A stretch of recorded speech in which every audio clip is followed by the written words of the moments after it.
Kia ora tamariki mā. When I was a little girl, my dad used to tell us bedtime stories. He read us heaps of books as well. He was an author and our house was absolutely full of books. But he got to the point with my older brother and sister where he'd run out of stories, and so he decided to make up some of his own. And then those same stories were told to me and my little brother, and then my siblings, to our children, the grandchildren. And when my father was a very old man, and we had said for many years, please, Dad, can you write down your stories, because we want to be able to have them after you've gone. So reluctantly he wrote them down. He always said that it wasn't the same narration or anything. You couldn't get the human response into the story, into the words itself, but I think he did a pretty good job. Anyway, I'd like to read you today Dean and Sarah Help the Fairies. Dean and Sarah lived in a big rambling house next door to the fire station. Their father was the chief fire officer in the town, so of course the two children were interested in every fire that the brigade attended. A huge bell hung outside the fire station. Fire sirens had not been invented yet, and their father would ring this every time the alarm sounded to round up the other firemen. Some of the regular firemen lived at the station. The other men had to be called from their homes. That was what the bell was for. It could be heard all over town. There was a large spreading walnut tree at the back of the house, and Dean, who was 10, and his sister Sarah was 8, liked to climb up the tree when he wasn't at school and watch the big red fire engine drive out of the station, with the firemen in their helmets jumping on board to get to the fire as quickly as possible. One night, when Dean and Sarah were asleep in their beds, they awoke to hear the fire bell ringing next door, and they leapt out of bed. From their own windows, they couldn't see anything. Dean went to his parents' bedroom, but Mr. Burton had already left the house. Dean heard the fire engine racing away into the night. Next morning at breakfast, Dean asked his father about the fire. It was a large factory in Burnett Street, said Mr. Burton. It was well ablaze when we got there, and we couldn't put it out. What do you mean? Asked Sarah. Didn't you have enough water? Nothing wrong with the water supply. No, it was very strange. It seemed that the more water we poured onto the blaze, the more fiercely it burned. The flames should die down with gallons and gallons of water directed onto them, but this time they just flared up more fiercely. Mr. Burton frowned at the breakfast table, as if it were the cause of the trouble. I've never seen anything like it in all my years of firefighting, he said. The children had to go to school that morning, but the next day was a Saturday, and over breakfast Dean asked his father if he and Sarah could visit the site of the fire. They were always interested in the fires, their father thought. Well, there's nothing to see. Just a huge area of grey ash, said Mr. Burton. We had all our hoses going full out, but the building just burnt to the ground. There's nothing still standing.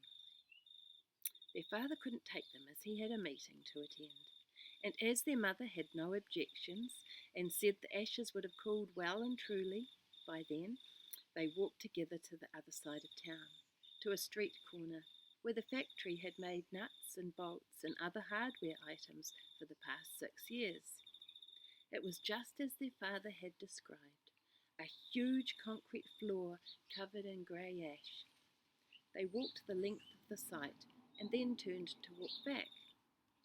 Gosh, I wonder why the water didn't kill the flames. It doesn't make sense, said Sarah. Deep in thought, Dean was kicking at a thick pile of ashes with his right foot. Ow! He cried out in pain as his shoe struck something hard and solid. That hurt, he muttered, and he brushed the ashes aside to reveal a black iron ring.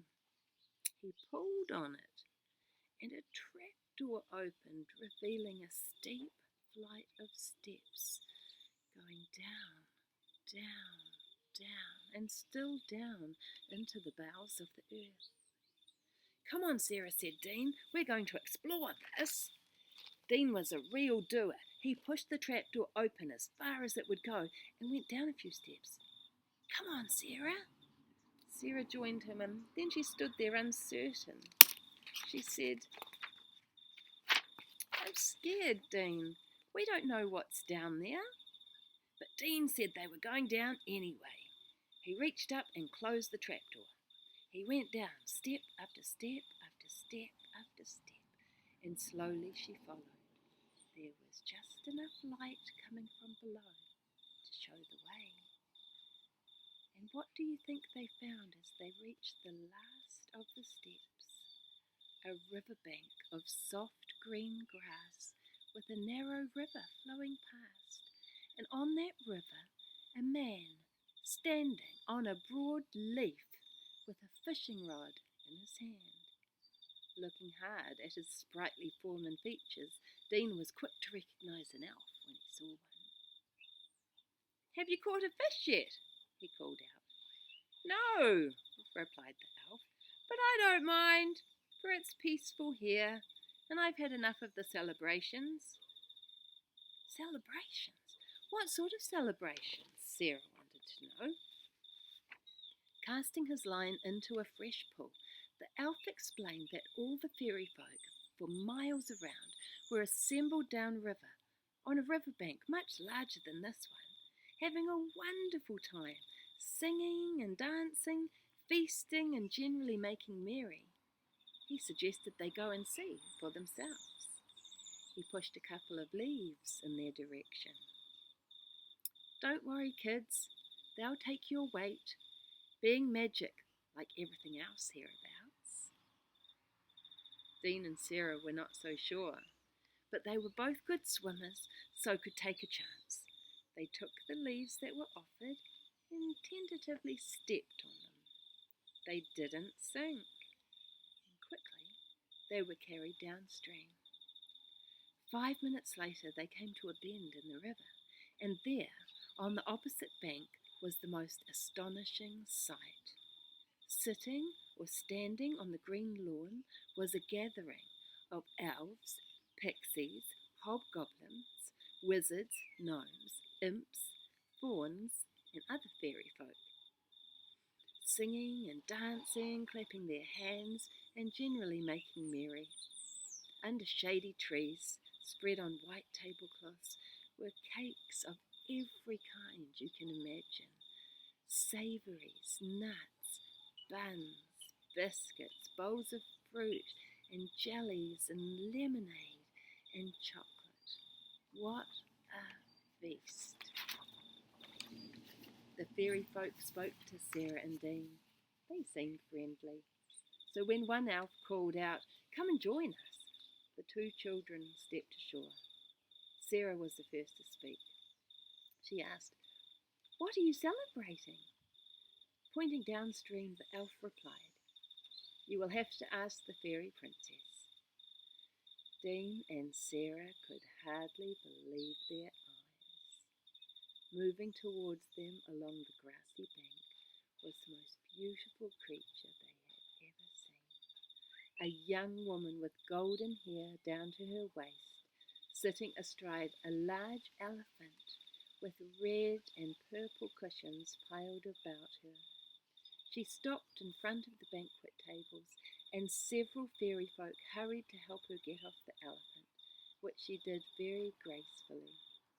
As other fairies led the huge animal away, the fairy princess invited the two children to come closer. Dean and Sarah approached them somewhat shyly, and this is what the fairy princess told them. Once upon a time, there was a beautiful park above this spot. Trees and shrubs grew there, and scented plants and flowers of every description. Birds sang in the trees, and at night, when ordinary people had gone to bed, the fairy folk would leave fairyland for a while, climb the stairs, and step out into the park to play among the trees. It was their park, insisted the fairy princess. We loved it there, she said.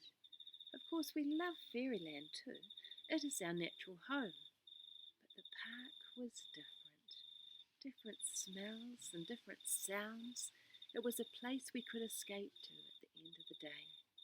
And the birds were our friends, especially the tuis and the keraru.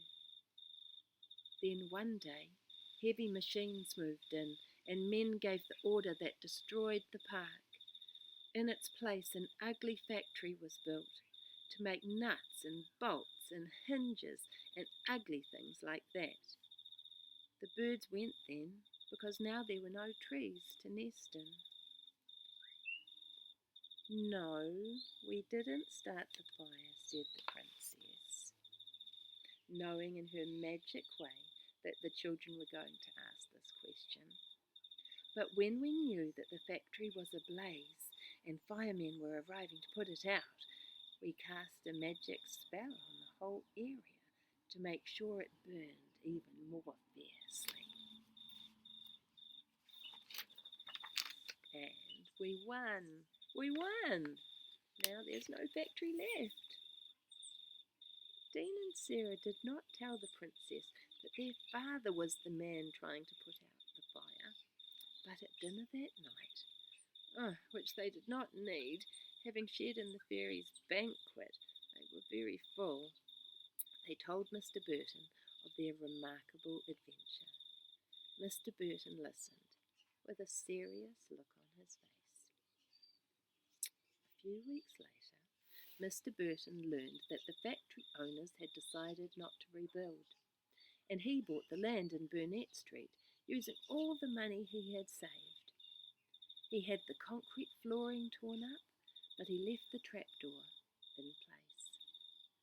He had trucks deliver tons of soil, and he planted trees and shrubs, many of them with perfumed flowers, and he laid down many lawns and winding paths, and he created a garden of native trees. Sarah and Dean were delighted.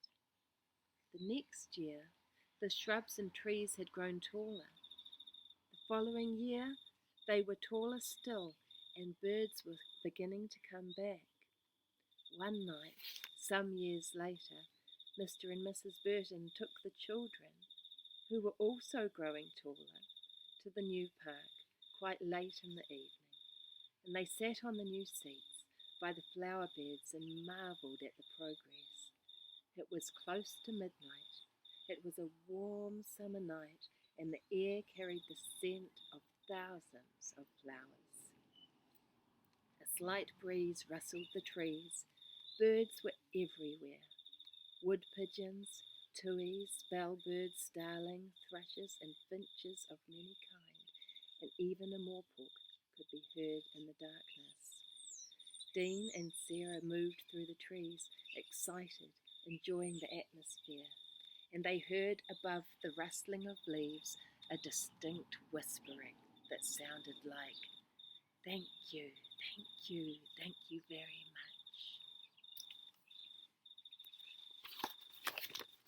And that was the story by my dad, Geoffrey Bentley.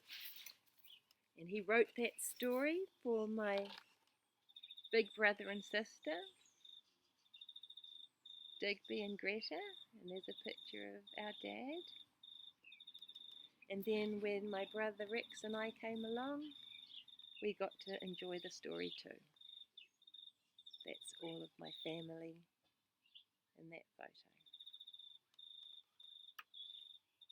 I especially like this one of my daddy with my sister, because as you can see, we've all got glasses, and it was very special having time with Dad when we cleaned our glasses.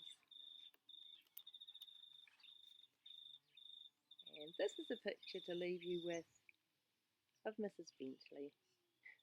I hope you enjoyed the story. Ka kite anō.